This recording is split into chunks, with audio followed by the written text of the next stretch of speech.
before we get rolling with this week's video, just a quick little announcement, something I forgot to mention in the video itself. So in this video, we're gonna be talking about composition with two different photos from my spring trip. We're gonna be talking about sort of what I was thinking about when I set up the composition, as well as kind of my thoughts on them now. And if you enjoyed this conversation about composition, you might want to check out my ebook on the topic of composition and storytelling. You'll see a link to it up top. It goes really in depth on all these sort of topics, and some of the stuff we touch on today is also included in the ebook. I'm very, very thankful for those of you guys who have purchased the ebook. Over 200 people so far have bought it, which is pretty awesome. And I definitely do appreciate the support. But that being said, let's get to the topic of today's video, which is gonna be the compositions from two photos from my spring trip.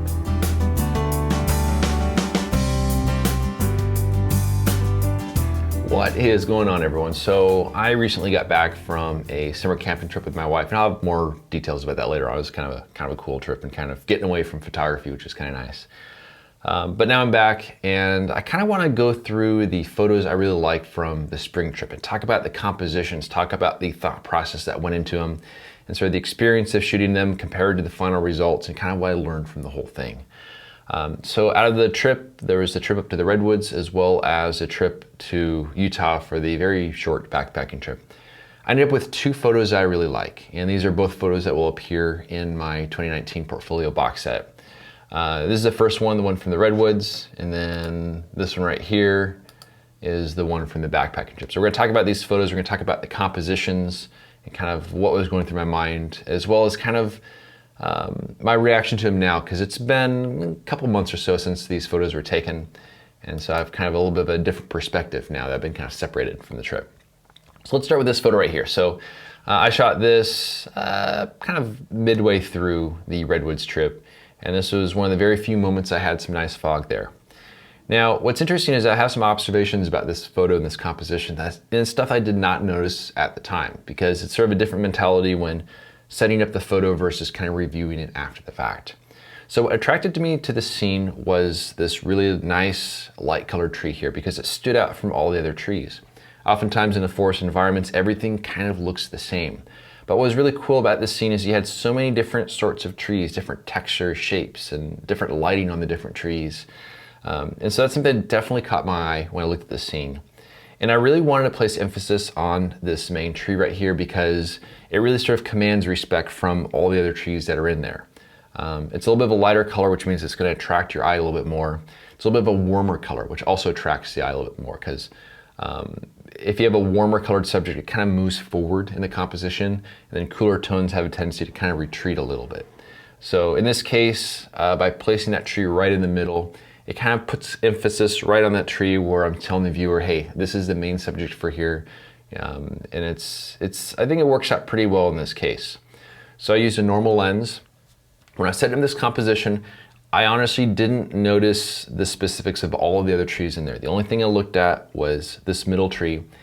And basically I was trying to make sure that I had enough of a sort of grounding for that tree. So if you look at the bottom down here, so we have a pretty good amount of greenery right here. So one of my first decisions was how much foreground to include in the photo, because one of my regrets for a lot of my compositions is not including enough foreground. So I actually made sure to add just a little bit more than I thought would be necessary, and that ends up usually being just the right amount. So I have a decent foreground here. If you notice, there's also kind of a slope here, kind of a natural diagonal line formed by all that greenery there. And the trees are kind of rooted in various areas in that to kind of give it a little bit of depth and separation, especially when combined with the fog there. So that was my first decision, how much foreground to add. Beyond that, I'm using a fixed lens, so I don't have any zoom. So I'm trying to figure out where's the right side and where's the left side of the composition. And I was looking really closely at the right side there, the left side there, and trying to figure out exactly where the composition should be placed. And there was a tree that was kind of poking into the frame on the right side. And I opted to just exclude that tree entirely. You see some of the branches from it kind of hanging down there. But if I move the camera just a hair to the right, you'd have this really dark tree right on the edge, which would probably attract a little bit too much attention. So that was my second goal, is to kind of eliminate that tree. And then that put the left side over here in just kind of these series of trees that kind of got a little darker, which is kind of nice because it's kind of acts like a natural vignette to kind of keep your eye in the frame. Another thing I paid really close attention to, so if you look right here, right in the middle, there's this almost claw-like looking branch coming off from this other tree here. And I want to make sure that did not overlap over the main tree. So I kind of moved to the left and right until I found an area where that did not kind of get in the way, because I knew that that probably would have been a bit of a distraction. It would have attracted a little bit of attention in a negative way. So with the foreground established, the right side established, the left side kind of ended up where it did, and the top kind of ended up where it did, and the left and the top were fine. And then also paying close attention to that. That was my composition. Now I'd like to say that I noticed the role of every single tree in that composition and that it was very purposeful in that regard, but I honestly didn't. I was just paying attention to that tree and then the edges, because I find that that kind of helps when setting up a composition. And also, in all honesty, when you're working on the ground glass on a large format view camera, it's kind of hard to notice all those other details. It was really when I saw the film for the first time on the Lightbox that I really got a better feeling for how the different trees are going to kind of interact with each other.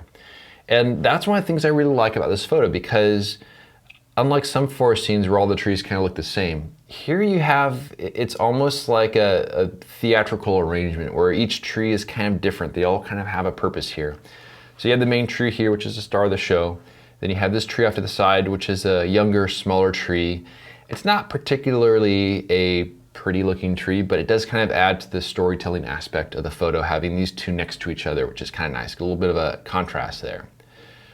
We have this tree over here, which is kind of reminiscent of the main tree, but a little further off in the background, and it's not really conflicting with the main tree. Then you have a couple diagonal trees over here, which kind of lean into the frame, which is kind of cool.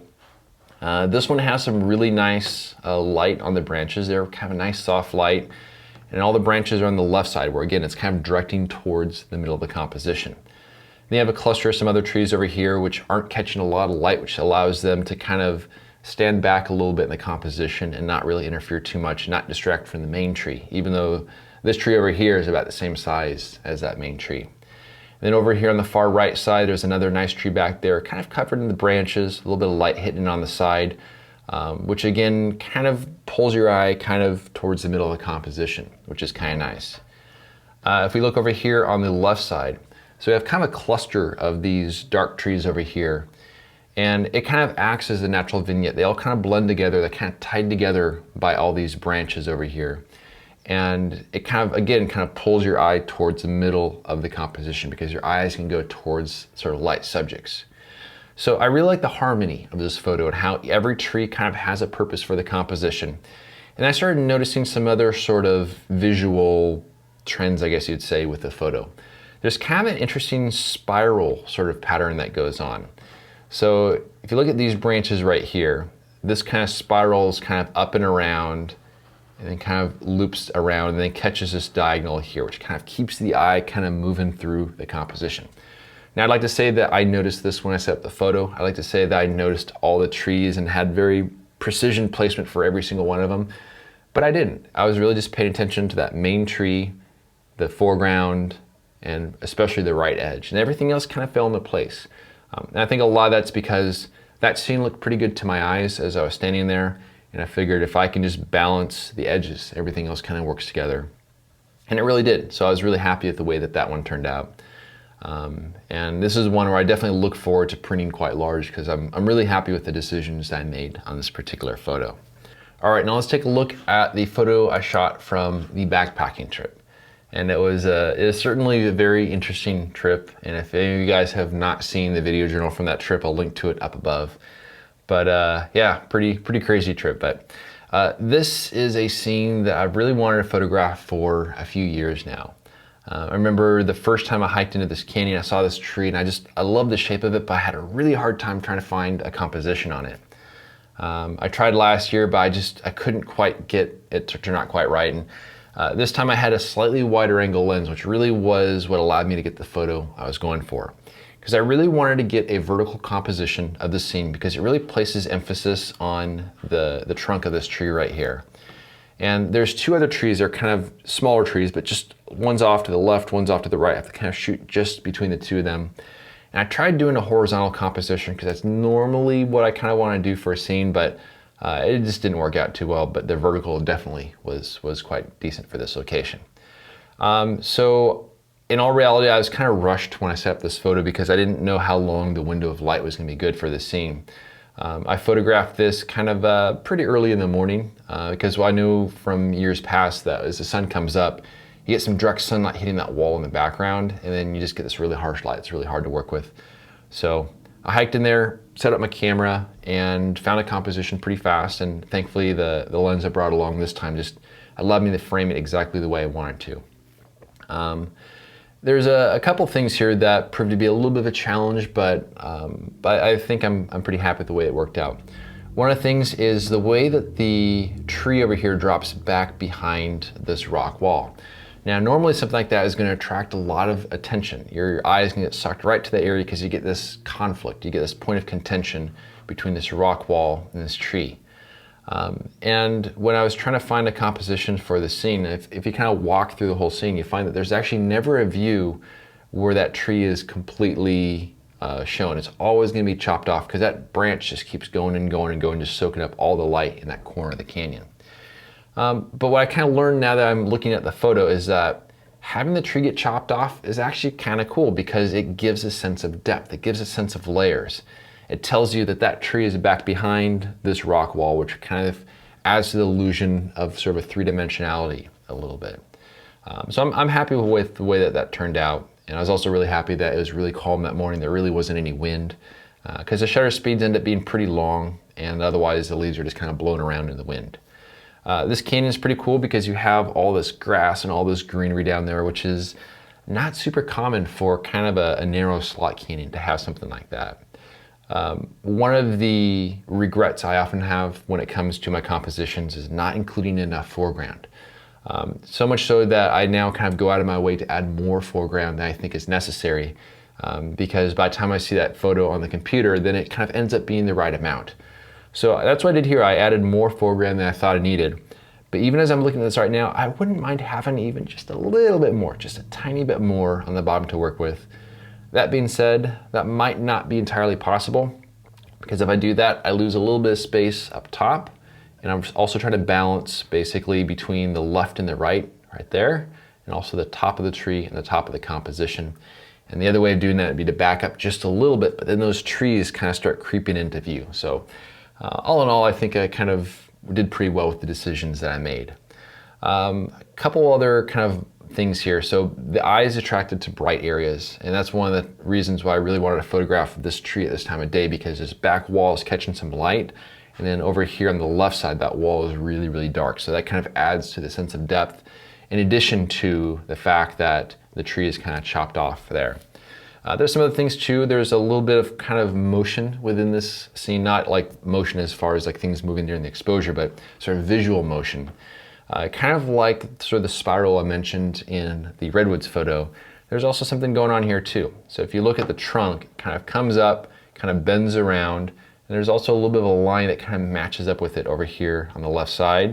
It kind of disappears out of the frame a little bit, but then kind of arcs back down around over here and kind of rejoins over here. So you get this kind of circular motion, which is kind of cool. This actually is something that I was aware of when I was setting up the composition, mostly because I looked at some photos of this tree that I shot last year. I kind of noticed that. So I was kind of clued in on that a little bit, and also my composition is such that this line over here kind of matches up with the curve of the tree. So that was intentional on my part. A couple of minor tweaks I did to this image. So I wanted to draw a little more emphasis towards the tree in the middle. So I did a very subtle vignette just to darken these edges here ever so subtly. I'll turn that layer off so you'll see. That's kind of what it looks like there. So just very, very subtle, just to darken a little bit and put a little more emphasis right towards the middle of the frame. The other thing I did is I lightened the foreground a little bit to make it kind of match a little bit more with the background. So I'm going to turn that layer off. So this is the before, and then this is the after. And I might still tweak things a little bit as far as doing a big print, but it makes it so the foreground area there kind of matches a little bit more with the background and kind of pulls your eye in around there. But this is a scene I'm pretty happy with. I'm glad I was finally able to get a photo from this location, because it really is kind of a unique sort of subject to have such a beautiful tree in a canyon like this with the grasses and everything kind of ties together. You get some motion in there. So I was pretty happy with the way that one turned out. Both this photo as well as the one here from the Redwoods, these are both going to be included in the 2019 portfolio box set. And a little note about that, I'm actually going to be doing a pre-order of the box set somewhere towards the middle of this month, so we're not too far away from that. If you want to have kind of an advance heads up on that, there's a link down below in the show notes to my email list. And I'm going to send out an email to the email list first, and then I'll do a video about it and kind of talk about all the details and stuff. But definitely looking forward to that. It's a huge project I undertake each year, but kind of cool to be able to see all the photos and see it on paper as they're meant to be. But I want to thank everyone for watching, and we'll see you around next week.